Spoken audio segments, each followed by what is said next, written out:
Okay. Hey, welcome to another episode of the Accidental Survivors. This is Fraser, This is Chris. and we're almost outnumbered by guests, but not quite. We've got Wayne and Mark. Wayne, why don't you introduce yourself?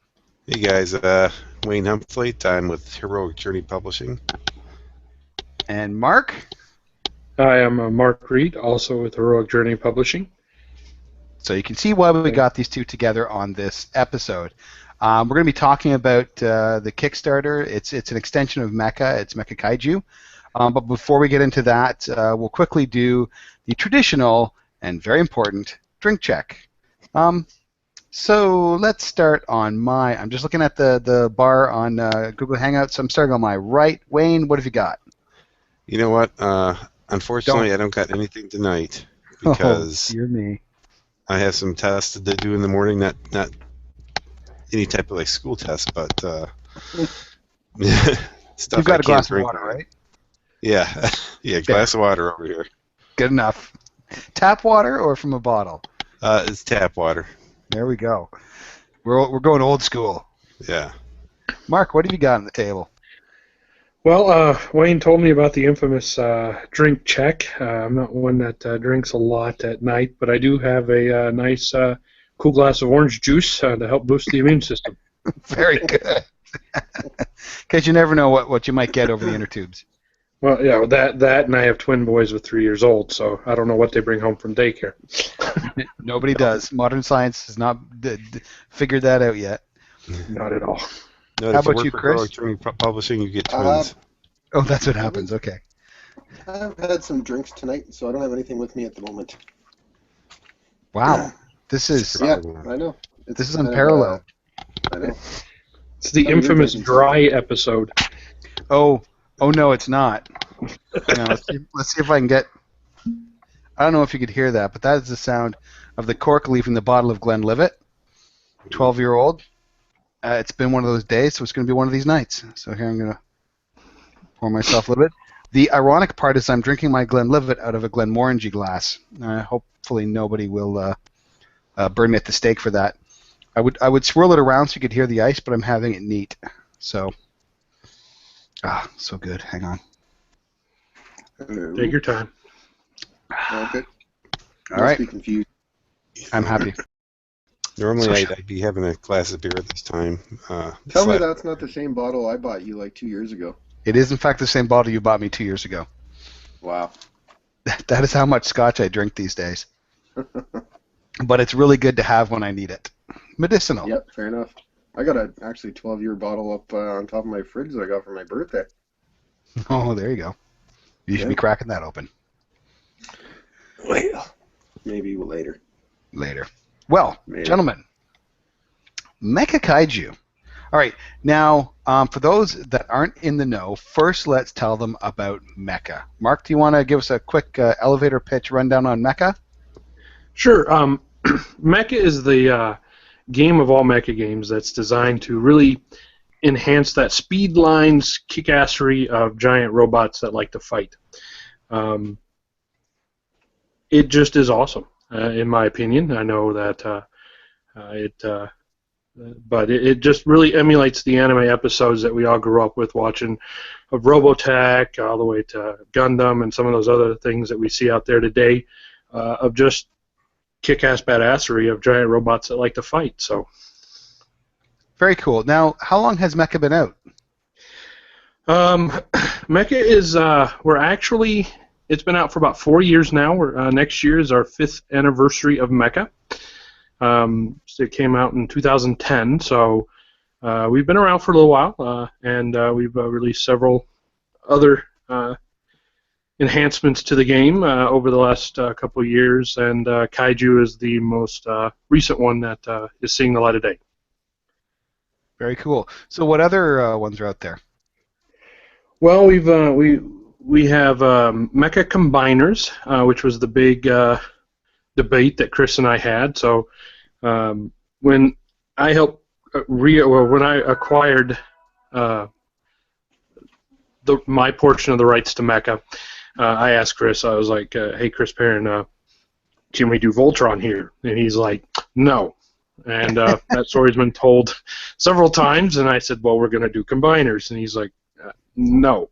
And so, but we did eventually create the Mecha Combiners. That was a Kickstarter I think we did 2 years ago. Successfully funded that, and we put that book out, as well as Mecha Mercenaries, which is a little more gritty version of Mecha. It doesn't quite give you as many, grudgingly paper reports that like BattleTech or some of the other Mech-Tons Zero would make you create, your mecha with a slide rule and 40 calculators. But it does give you more ways to customize your mecha and really get you a little more gritty in the construction side of things. So those are our two big supplements. We also have Mechaiana, which is one of my personal favorite settings books that we have out there. That's where we take mecha and combine it with Bollywood. So it's got my personal favorite mecha dance-off rules, which really make a game an interesting sort of play. And then we just released also Reign of the Descendants to go through every single piece that we have out for mecha. That was a special setting where we took Invid Invasion for Dan Reppinger over at Fear the Boot because he paid for it. And we sort of filed the serial numbers off and unapologetically created this really cool little, homage to Invid Invasion and put that out. So there's been a lot of support for the game over the years, and this is going to be the newest one. Now, just going over to the webpage, this is a Kickstarter, folks, and there'll be a link, of course, to it on the Shockuments. And it had a $1,000 goal. It's now at $1,080. Yeah. So it's happening. This is coming. And the first stretch goal is $2,500. It is. That would let us. We're gonna do next year what we're calling Kaiju 52, and that's where we're gonna release a Kaiju a week all of next year, sort of in celebration of Mecha being 5. We're gonna have more on that as we figure things out, but that is gonna happen, and if we can get to the $2,500 mark, Kaiju 52 will become a book that will see probably released before the year is out. That will go to the backers first, and then will be released once all 52 have been released on our on myheroicjourney.com. Very cool. Now, looking at this, my first thought is Pacific Rim. How far off the mark am I? Well, to be honest, the setting that's part of Kaiju doesn't. It has I guess you could say a little bit to it. Kaiju actually was written and everything was designed pre-Pacific Rim, so we've been sitting on it for a little while. However, after Pacific Rim, we did go back and re-edit and put in linking rules to allow that that dual control of a mecha that became so popular inside that. I can't deny it. Well, I thought it was a beautifully glorious movie of giant robots punching sea beasts in the face. So you'll get no argument here. I love that movie, unabashedly. It is not a guilty pleasure. There's nothing to feel guilty about. Exactly. If this is guilt, sign me up. Exactly. If you like mecha punching monsters in the face, that's the movie for you. And that's what it does, and it does it gloriously. It is very unabashedly unashamed of its glory, wonderfulness. Exactly. Now, what are players like? What do characters do in Mecha Kaiju? Well, outside of getting in mecha and punching giant beasts in the face. Okay, we're done here. That's all we need. Over and above even that, you can play as mecha pilots and punch sea beasts in the face. You can also, if you choose to, play as giant kaiju sea beasts and punch other sea beasts in the face, or even cosmic space kaijus in the face once in a while. You can play as a kaiju pilot. Is sort of a weird, Do you remember in some of the original kaiju movies, you'd have the little kid that was psychically linked to Gamera and some of the other beasts out there? There's that. You can play as that little kid that rode around on the shoulder. Yeah, wasn't that kid kind of creepy though? Yeah, a little bit, but we figure if we're going to be true to the genre, we want to include everything. So you have the creepy little kid that controls the giant flying turtle. That's your thing. That's fine with me. And you can play.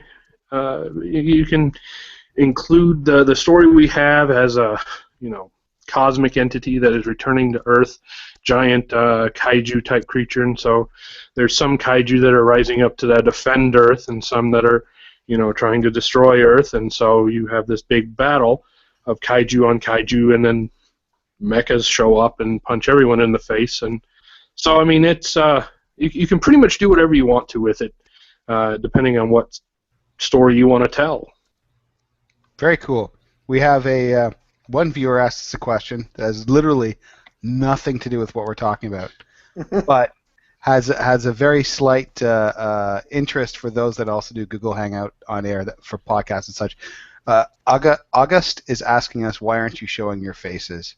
And the reason we're doing that is save bandwidth, because this is actually for a podcast, not for a vidcast. So there you go. That question has been answered. Does anybody else want to comment on that? I mean, also I'm hideously ugly and deformed, but I mean beyond that. Well, besides the Elephant Man routine that I perform, I have the perfect face for radio. I mean, I don't know what that's a classic line, I guess. I'm just doing it because everybody else is. Wayne is a lemming. and we have another question. We only have one viewer. I don't know how we got two questions. Fina is asking us, trying to figure this out. All you need to do is listen. We're talking about a role-playing game. If you don't play role-playing games, no point being here. That's right. Question is answered. If you don't like punching giant kaiju in the faces, then I don't know what else to tell you. That's right. Now, okay, here's the thing. Because this is a follow-on product from Mecha, do you need to have the Mecha game in order to play Mecha Kaiju, or is it standalone? Well, as we've done with all our books, we've done two things. One, you really do need the core rules to play, simply because the advice and the way it lays it out, not to be egotistical here, but I thought Chris did a very good job of explaining how the rules work. And with these other books, we're just enhancing the rules. We're changing some things. So a lot of the terminology calls back to rules that are from the core game, but we don't necessarily explain them in the expansion. So yes, you do kind of need the core book to play, because we really detail how you build out a character, build out a mecha, and then we pick up on from where kaiju would take over to getting you into that setting. But we've tried to make each book much like Combiners or Mercenaries, where we've really involved the story with our SRSs and our plot points, so that it's worth having, so that you can carry everything over and really be able to expand on it and make it a much more enhanced game by having the core rules and having the expansions. Now, what Mark hasn't also mentioned is some of the stretch goals, or not stretch goals, but levels in our Kickstarter. You can get all of the books for one low price. How low is that price? Well, you can, if our uppermost tier, really, you can get all 4 core books in print, or the core book, all 3 expansions, and all the PDF support. It's $75 to get all the books. Shipping will be done later through BackerKit, but that is, I don't know, about 25 to 30% off of retail when you add it all together. Okay. That's what I figured out. So I know the core book is about 10. I think we added it out to be about 30% off, and most of the other books are about 20 to 25% off when you add it all together. So I mean, just looking at it now, I mean, you can get all the PDFs for $25, which is a pretty good deal. mhm. And then if you just want the soft cover Mecha Kaiju, but then PDFs of the rest, that's $45, which is also a really good deal. So, Mhm. physically, how many pages do you expect Mecha Kaiju to come in at? I don't know. It's going to come in somewhere around. I'd say between 48 and 60 pages, but we're going to do full color on those. So all the artwork that you see on the web on the Kickstarter, done by Hish, our glorious artist, all that full color is going to be part of the book. And the cover looks really cool too. There's a couple places you can see that out in the world, but it's going to be full color now that we've been able to get this Kickstarter. So it'll be about like I said, 48 to 60 pages, somewhere in that range. Probably closer to the 60 once we have all the art put in there. But it's going to look pretty, and it's going to be awesome because it's about punching monsters in the face. I can't say that enough without smiling. And what's the size of the book? Is it 8.5 by 11, 6 by 9? It'll be 6 by 9 like the rest of our book. So we just like that feel, that digest, slightly larger than digest size. Yep. Fits with our anime theme, fits with our sort of motif that we have. Plus, really, I found that size fits better for the tablets. So when the PDF is created and you're reading it on your tablet or smartphone or whatever, it just sort of conforms a lot better, in my opinion. So. No, I agree. That's It also seems to be sort of the de facto standard now, at least for the smaller publishers. Yeah, exactly. I prefer that size anyway. It's just easier to read when you're bringing it with you. And I think the 8.5 by 11 were really just because the original D&D books were 8.5 by 11. Not the original D&D books, but I mean the Moldvay edition and then the Advanced Dungeons and Dragons first edition. Like those books were 8.5 by 11. That's why it kind of became the standard. Because they really were the first role-playing game books. But now that people have kind of broken away from that, and I think a lot of us have found we do like the 6 by 9, both as a publisher and as a reader. Now, what does the book include? What is Mecha Kaiju going to include? Are you getting monsters? Are you getting rules to build monsters? Rules to build mecha, stuff like that? Yes, you're gonna include most of the rules for building mecha. You're gonna pull from the Mecha Core book. We do have some additional uniqueness to the book that you can add to your mecha, but mostly it's going to be about the kaiju. It's going to be how do kaiju work within the world of mecha, within the rules of mecha, because in mecha you have your pilot and you have your mecha and you have the combined stats and then you build your awesomeness around that.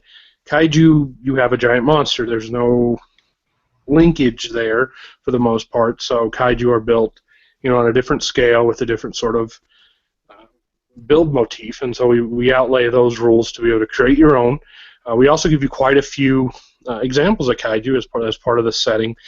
Like I said, we have a full campaign setting SRS system reference schematic for kaiju, so you can play through. You can play through that, or take that to build your own sort of playable plot points. Or we give you rules to play King of the Monsters, which is always fun to do. So you'll be able to do anything that you can think of from the old Godzilla, Gamera, that kind of genre of movies and that kind of feel from the old Japanese, and also what we've seen more modern. Anything that you can think of that was that, you'll be able to pull forward and play through that type of game, that type of setting, that type of story. Because at the core, mecha is a little more storytelling than some of the more traditional games, where the idea is you're playing through an episode of the anime of giant robots. So you have a social scenes, you have that kind of feel, but then you have the big fight, which has still very abstract parts, but you can still get very tactical with it because of our bullseye battle map, and so we pull that in also with the kaiju. That's actually sounds really good. A couple of points. I'm really glad to hear that the rules cover both social situations and punching things in the face. Even Pacific Rim had soft moments to it. So, I mean, that's great. And I totally agree that you can do gritty, relatively technical combat with an abstract system. So again, I think that's really cool. I'm much these days. My personal preference has nothing to do with the quality of rules or anything like that. Just my personal preference is for more abstract, simple, streamlined systems. So that sounds much more up my alley.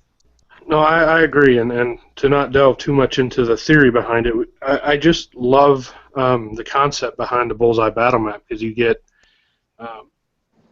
sectors and quadrants. Well, not really quadrants, but because you're in a circle. But you get these places on a map where you can move around and still be tactical about location, about distance, about all those things that matter in combat. But you're at such a high level that it really doesn't matter if you're in a cityscape, a forest, the moon, space. It can be 1,000 miles that you're flying across, or it can be 25 feet. It doesn't matter, because it all fits within the confines of this abstract arena of combat.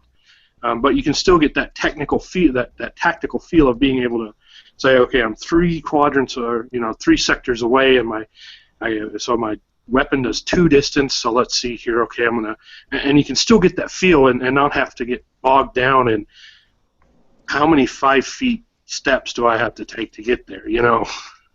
Right.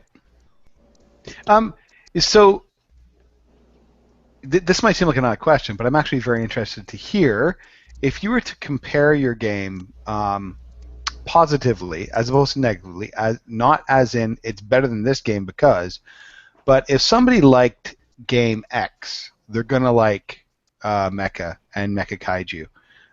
Can you think of a couple of games that might, if a listener's saying, oh, I like that game, then they should be comfortable coming in and trying out Mecha if they haven't before?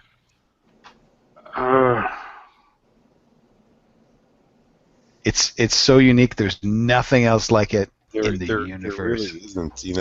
When I was first introduced to Mecha years ago, back when it was still in its beta stages, it was totally unlike anything I'd played before. I'm trying to think of what I would compare it to. Well, how are tests resolved? Well, it goes like this. So if we were to walk through how a setting of Mecha would go, so everyone has their character. So we'd open the game with a social scene, and that can be anything from we're all having lunch to I want to go spy on the enemy, or you have some kind of thing that you want to accomplish. You want to go ask the pretty redhead out on a date, or you want to go hang with your buds. You would figure out which skill you're trying to accomplish, whether it's a social skill, a tactical skill such as infiltration or investigation or whatever it may be, and you role play the scene out how you want it to go. You make one roll, and you use your attribute, which is a dice pool, a D6 dice pool, versus the skill, and you want to roll under the skill and you want to get, or no, you want to roll over this. I'm sorry, my brain is, it's been a long day. You're all hopped up on orange juice. Pretty much. So you're rolling D6s to roll over your skill level. So if your skill is, under your skill level, so your skill is 2, you want to roll 2 or 1. I got that right, don't I, Wayne? My brain is not working right now. So the higher your skill, the more successes you're going to get off of each dice. So if you have a 4, you get a success on a 1 to 4. Right. Gotcha. Like I said, I work with numbers all day. My brain is completely shut down right now. So you roll that, and then the idea is you want to get a number of successes. Now, one success gets you a point, basically saying, okay, you succeeded. You get the narrative that you wanted to have happens. If you get 5 successes, you've succeeded really well, and you get a point of overdrive. And we'll get to that.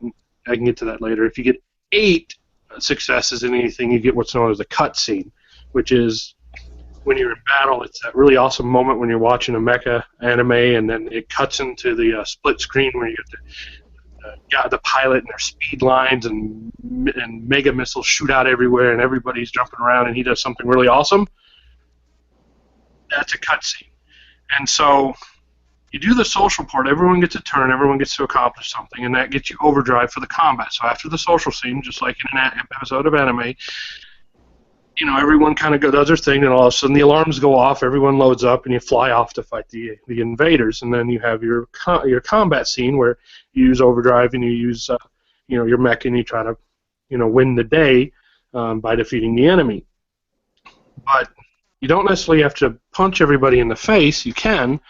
There's a tactical waypoint, which is a way to win without beating everybody, and so there's a lot of options in how you win based on the setup. So, win or lose, there's different. It's not all about just combat. There can be a tactical point because maybe it's hold this ground. Well, that's this segment with the tactical waypoint, and I'm getting way off into a tangent here, but it really is unique in that it's a little bit of like Primetime Adventures. It's a little bit of standard 3rd edition. If you have some tactical bits, it's a little bit of a lot of games that harken back to even your BattleTech and Mech Warrior. But it's abstract, so you're not looking at how many points does my arm joint have, because your mech. We're kind of losing you, Mark. I don't know if it's your mic or what, but you're kind of fading out on us. I'm sorry. Maybe it's just me going crazy. No, that's fine. Maybe the phone's getting too far away from your face. It could be. I get exaggerated when I get excited. And I lose track of what I'm saying half the time too. And also, but Mecha does that. I just dig it. I'm really, it's just something that I enjoy playing, and it's hard for me to really categorize it as another type of game because I just thought Chris really hit a very unique spot within the genre. It emulates an episode of a mecha anime almost perfectly. You can play a session in about 20 to 30 minutes. So you literally can play through an episode pretty quickly. You can get through a couple of those episodes in a night. And the way we build the SRSs out, the system reference schematics, is it allows you to run a full, 16 or 13 episode story arc like a season. It's just designed to run that way. Very cool. Okay, so we won't worry about trying to compare it to other games because with that discussion of the mechanics, most people should be able to figure out at least basically how it will kind of work. So throwing away Pacific Rim, because that's come up a lot, give me 3 pieces of media, movies, TV series, novels, comic books, whatever, that could be used as inspiration. So if somebody digs this thing, they could replicate it with Mecha Kaiju. Well, besides Pacific Rim, the easiest one is Godzilla, and even the 1998 Matthew Broderick Godzilla. No, stop, no, that will never be discussed again. But again, remember, it would be that Godzilla you're punching in the face. I would rather punch Roland Emmerich in the face for making that movie. Amen. I agree. But any Godzilla movie that you can think of, the new one or all the original old ones, Mothra. I'm trying to think of some of the. Playing that would be so. Playing those would be more in what you mentioned, the King of the Monsters kind of game, where you'd either be playing the scientists on the ground or can you play the kaiju? You can play the kaiju, yes. You can, if you wanted to play the kaiju destroying the world, you can certainly do that as well. So if you wanted to be Gamera or Mothra and go destroy Japan and Tokyo, have fun, you Or know. Brussels. Or Brussels, sweep away the army. There you go. I was going to suggest if you add combiners to Mecha Kaiju, you can have Power Rangers. There you go. But we And do if, have if you added that with Mechayana, you could have a dance number in the middle of that. That's right. That is very much true. And that brings up Super Sentai, which is something else we've gotten done, but it's something that we're looking at doing in the future. If we can get the stretch goal beyond Kaiju 52, Super Sentai is what we're going to try to do next, and that is, as Wayne pointed out, most commonly referred to as Super Saiyan or Power Rangers. So we do have works and rules to get you out of the mecha and have some kick-ass badassery as just the pilots themselves. So, but that comes later.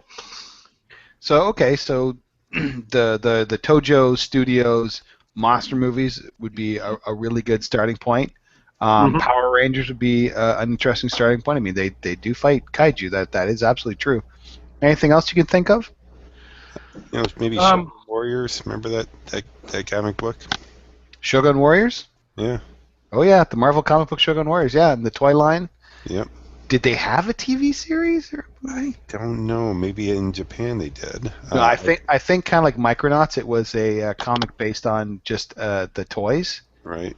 But that's a good callback. Well done, Wayne. Yeah. Hey. I got one that you could probably sort of replicate. Does anyone remember Inhumanoids from the 80s? Barely. Yeah, I remember the name. That's about it. Yeah. Yeah, it was. Well, they had giant creatures that came up out of the earth, and they had their little technical suits and stuff, and they fought them off. Oh, so these they would be kind of like mini mecha. Yeah, you can, and mecha doesn't necessarily have to be a 30-foot tall robot. You can do mecha as 10-foot power armor. You can do mecha as just anything that is a power suit that a human wears. So it can be giant fighty robots, or it can be, like what were Chris is going to punch me. That was his imitation of a kaiju, by the way. Apparently. Sorry, that's me knowing that Chris is going to punch me in the face when I can't remember. Cyclone armor from from Robotech. That can be considered a mecha. Now, the thing is, when you get into the smaller ones, the rocket, the elbow rocket, just isn't quite as effective. No, that's true. That is true. But anything that has giant creatures, some flavor of Cthulhu tech, I guess you could throw in there a little bit. Fight great old ones. Anything that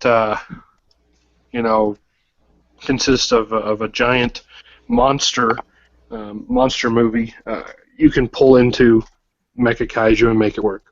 Very cool. Is there an example adventure or discussion of how to create adventures, or would that just carry over from the original book? Well, the Kaiju book itself, the front half, the front portion, third is the rules or whatever. Then the back half, at least, if not more, is a full-blown setting. It's a system reference schematic, so it gives you a walkthrough from start to finish of a Mecha Kaiju campaign or story arc that you can run as your first, season, or break it into a couple seasons. So it gives you, examples of, or suggestions of what you can play, or types of encounters you can have, and certain plot points that you can say that you can make happen, and when they happen in certain times, it gives you references of how to do other things, much like we do in all our other books. Our campaigns are really designed as a plot point walkthrough of how to run the season arc, or several seasons, depending on how you break it up, to tell this story with your players, and have something that comes to completion. Very cool. Well, what's going to happen after Mecha Kaiju? Do you have any plans for beyond this, further either Kickstarters or just straight up products that you're going to be putting out? Actually, we do. We have Mecha West, which is on the horizon, and that's pretty much written, and it just needs some editing and art. And Please don't tell me it's Kenneth Branagh and a giant spider. That would be very upsetting. well, okay, so we won't say that. Actually, this is kind of an original idea. It's not based on anything but saying, hey, you know what would be cool? Western robots. So how do the robots work in that setting? Is it basically a version of steampunk, or is the kind of technology that we have now transported back? How does it work? It'd be like a steampunk, mecha steampunk. You have these big old chicken walkers with coal engines and Yep. things like that. You have guys that are trained to fight them. The sons of Henry, John Henry, I believe, and there's a bunch of other cool stuff. We've got a couple of really cool guys working on it that are into the whole Western writing scene. Ed Erlack is one of them. And Mark, help me out here. Yeah.